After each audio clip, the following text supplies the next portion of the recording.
Chapter 6. Brenda and the lifeguard did meet often at the pool that summer. Tony was a drill instructor in the Marines. As much as she liked Tony, Brenda was terrified that Dorothy would see them together and tell Daddy. Strictly military, Lewis Campbell lived by the peculiar code of the service, wherein all men were indeed equal while on duty. She shuddered to think what he would do if he found out his daughter was seeing a Mexican after hours. As the weeks passed, Brenda and Tony indulged their mutual passion for conversation, each having found an avid listener in the other. What a beautiful girl, Tony would think to himself each time he saw her, admiring her easy stride, the tints of red that glinted off her long swaying hair. Brenda would come to her usual spot, spread out her blanket, and enjoy the sun and the water, knowing that the nice boy sitting above her would keep the others away. Sometimes Brenda would come to the pool early. While waiting for her lifeguard, she would stare into the shimmering waters, recalling yesterday's dialogue. "It would be so nice if Tony could talk to me all day," she would sigh. "I know Daddy wouldn't like it, though. He says that I'm too young to be going out with boys. It's just as well. All the boys stare at me because I don't look like other girls. How nice that Tony is between girlfriends." A trickle of sweat irritated the girl, and she reached for her towel. "Now look at me," she thought. "I'm sweating like a ginny mule in heat. How disgusting. I must look like a slob." On the days that Brenda did not appear, Tony resumed his watch over the pool. He, too, recalled his conversations with Brenda. They talked about Okinawa, life in the Army, and a love they both shared for history. A judo instructor in the Marines didn't get many chances for in-depth conversation. The kids at the pool were interested only in getting laid and buying the next hit record. How wonderful to find a kindred spirit among all the rest. The only reason the Confederate forces at Antietam came so close to victory was the stupidity of the Union command, Tony informed Brenda one day. "I'll never understand why the Union forces at Burnside Bridge waited so long to move forward. Why, the river was just a few inches deep." Brenda shook her head. "That's not true, Tony, and I can tell you that from experience. As a child, I crossed the Antietam every day on the way to school, and I can tell you it is deceptively deep, especially in the fall rains when the battle was fought." Tony laughed inwardly at the recollection. Noting that as secretive and quiet as Brenda was, she wouldn't hesitate to speak out in a polite yet informed manner. What a woman! Brenda liked Tony, but there was no physical yearning. The thought of physical contact never occurred to Brenda, but it was nice to have somebody who cared. Brenda told the boy very little about her innermost feelings. If he knew everything, he would hate me, she told herself. Like most quiet people, she was often sought out as a sounding board in the affairs of others. Only 14, she looked 4 or 5 years older. She accepted the role of impromptu counselor, finding pleasure in it. Tony would find himself relating tales from his own life, as if Brenda was a deep and unending well of forgetfulness, into which he could discard his deepest secrets. Tony would dismount from his lofty tower, sitting cross-legged next to Brenda, his coarse dark hair outlining the curve of his face as he stared across the pool. A covey of girls passed.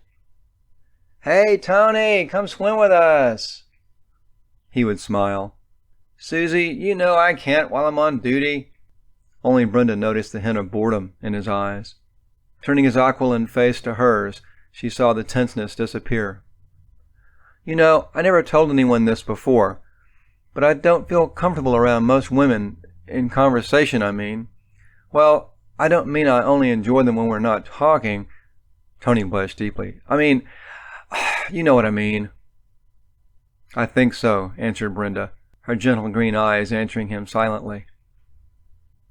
Tony leaned back from the edge of the pool, resting his weight on the back of his hands. He turned his face away from the sun as if scanning the western horizon for the approaching twilight. "What I mean is, you're so easy to talk to, unlike other girls." Tony watched as her clear emerald eyes clouded, as if crowded with tears. Her lips compressed as she considered his statement. Brenda lifted her head briefly toward the sky, a fleeting smile on her lips, the teeth shining and wet in the dusky half-light of evening. Her head dropped disconsolately to her breast, as if another, more painful thought had appeared. Her face was a vortex of emotion, all compressed into a few seconds. Tony did not move, for he was enchanted, curiously disturbed, and aroused. He could not look away from the beauty before him. "Did I say something wrong, Brenda?" he asked. She turned, and the transparent depths of her eyes were visible again. "No, Tony, I'm fine," she said, brushing her hair away from her face. Instinctively, she glanced at her watch. "My goodness! I didn't realize it was so late. I've got to get home.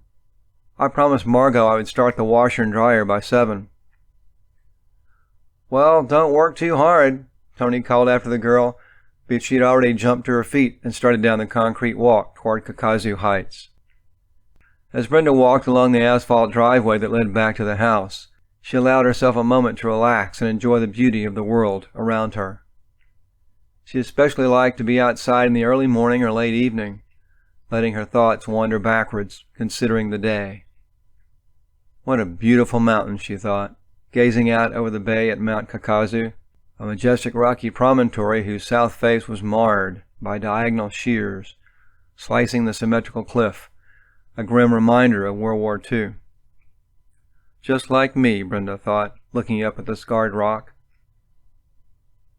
Tony says I'm pretty, yet what would he think if he knew about my father? Brenda puzzled over the answer.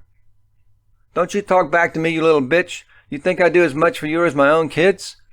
Remember, Brenda, you are not my child." Margot's words echoed in Brenda's weary mind.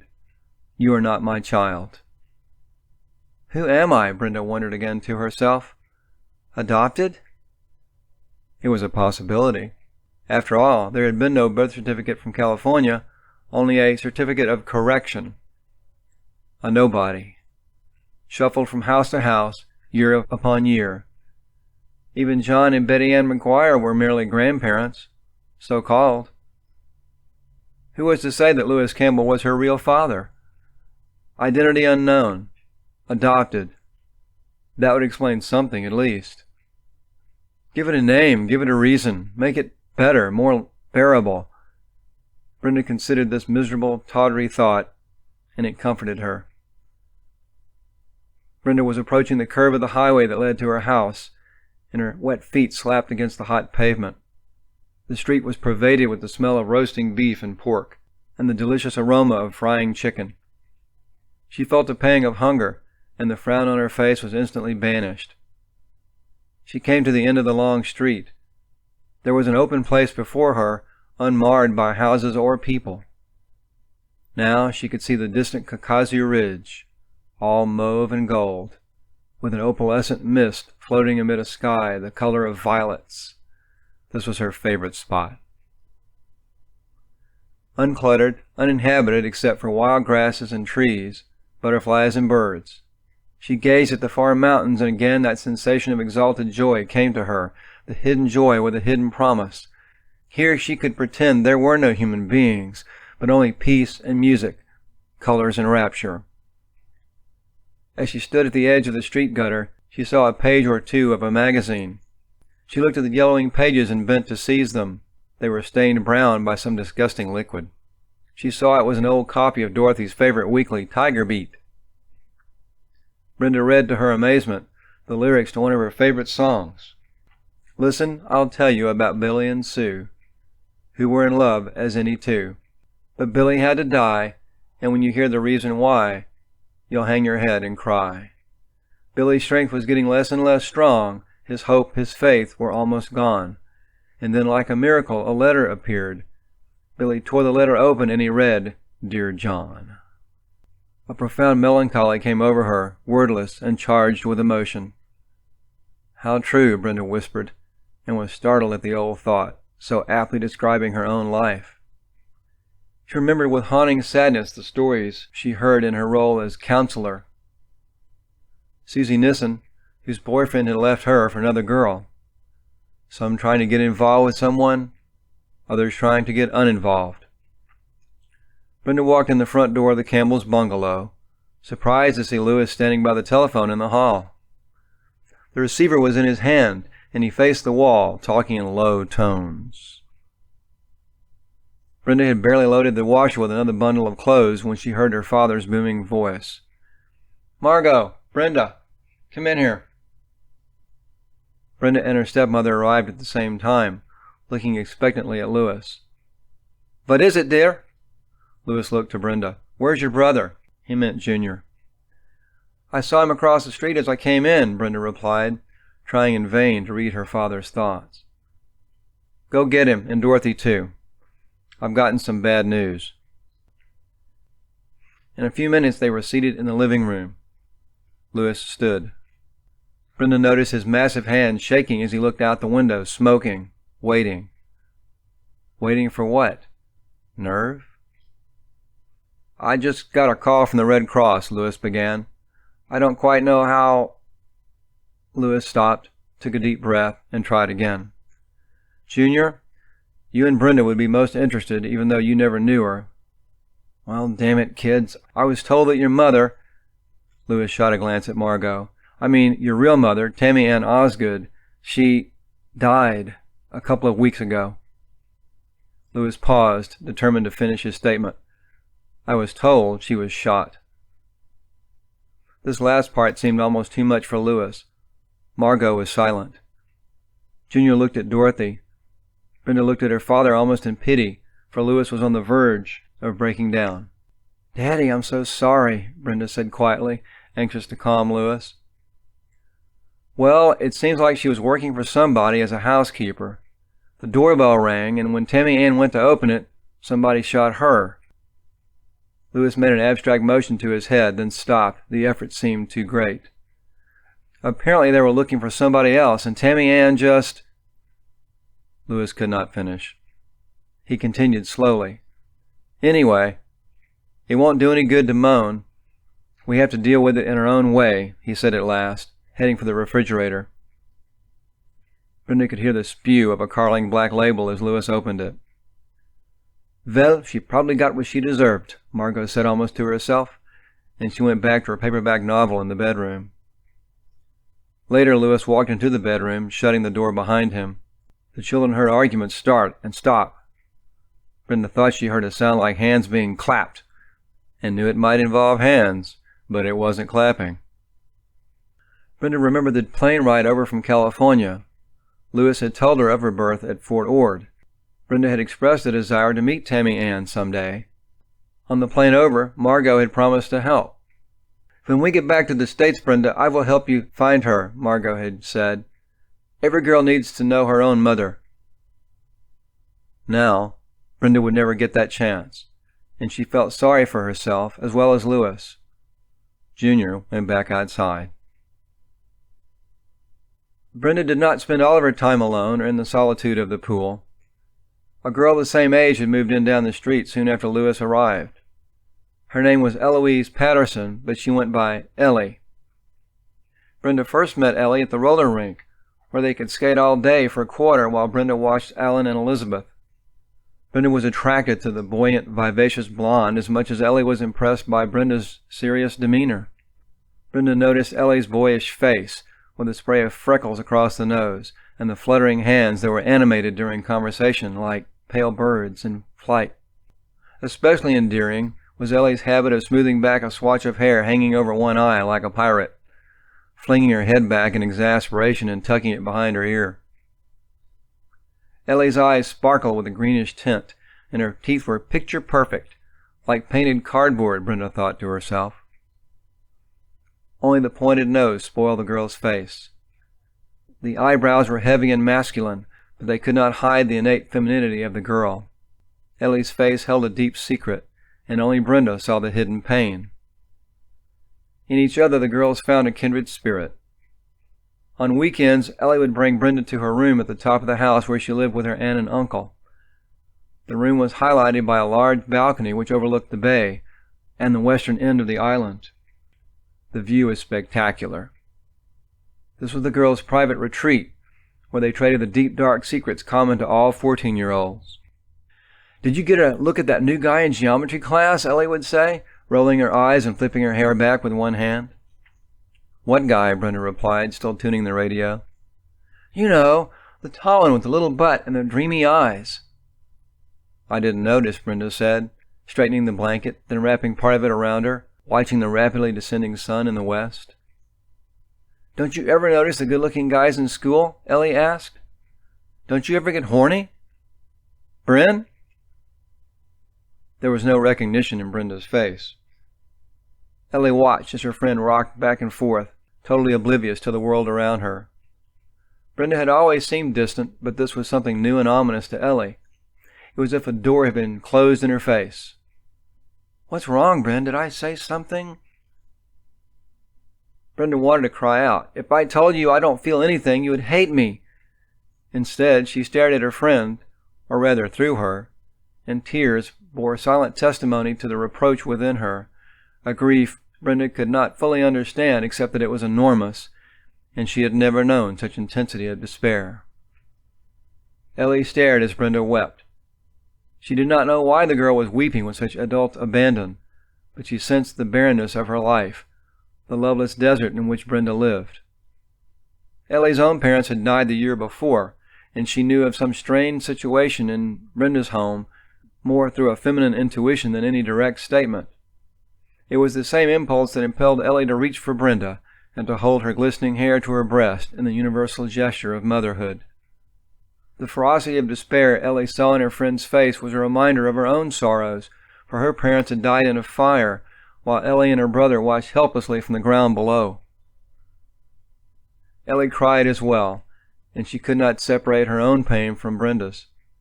Like a lost traveler searching for the warmth of a fire in a snowstorm, Ellie reached out blindly for some measure of comfort.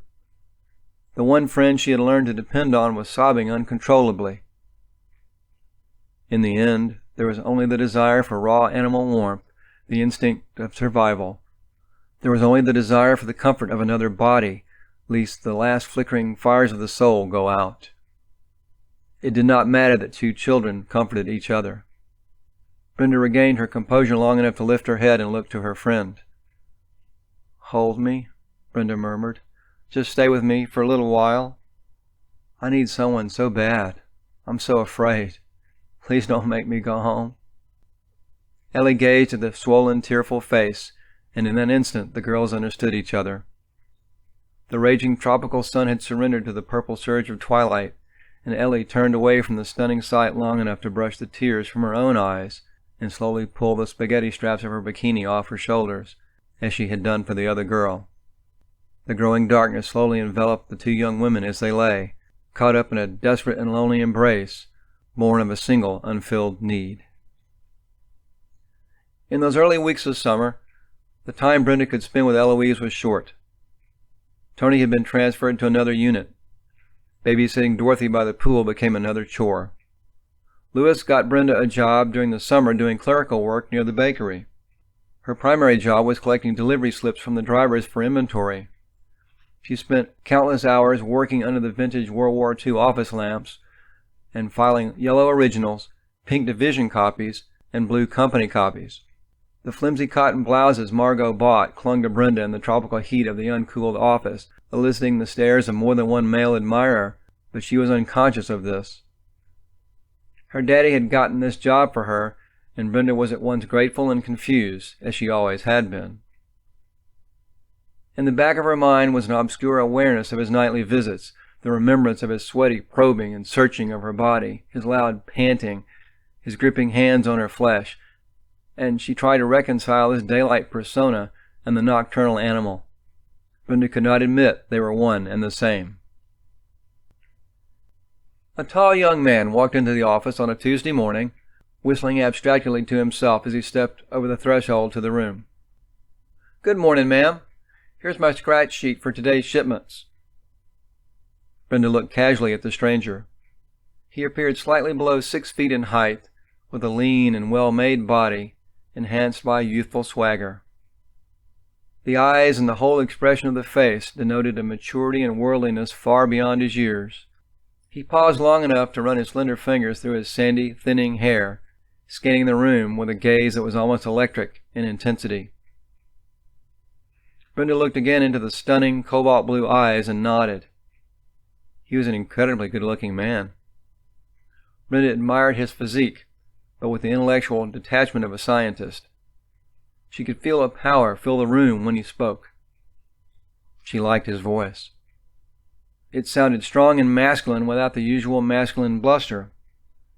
As he looked at her, she felt exhilarated and could not explain it. This examination was not one-sided. The young man had lazily entered the dispatch shack and found his interest stirred by the quiet, unassuming girl who faced him from behind the desk. Good God, he thought. Where did this beauty come from? Who is she? He came nearer and saw the whiteness of her throat and arms, the perfect contour of her face, the cascade of blonde hair which glimmered in the harsh light. He studied the calm face and he saw the intelligence in it, the profound innocence and pain. He saw the calloused hands, the long slender fingers with their broken nails. Not more than 16, he thought, and the loveliest thing I've ever seen. Brenda took the delivery slip from him, then stared at it stupidly. Why does he look at me like that? Why do I feel so weak? Brenda read his last name on his fatigue shirt. In a moment, the boss called him by his first name, inviting James into the next room. Brenda tried to concentrate on her stack of slips, but her mind slowly circled the single word her hand had written upon the desk blotter. Thomas. She stared at the name again. She smiled, then turned to watch the boyish stranger as he emerged from the doorway behind her. Thanks, Sergeant. See you later. The young soldier stopped by Brenda's desk. His eyes sparkled like uncut sapphires as he spoke. And thank you, Miss... He paused, the question lingering. My name is Brenda. Brenda Campbell, the awestruck girl replied. Very well then, Brenda. I'll see you later, too.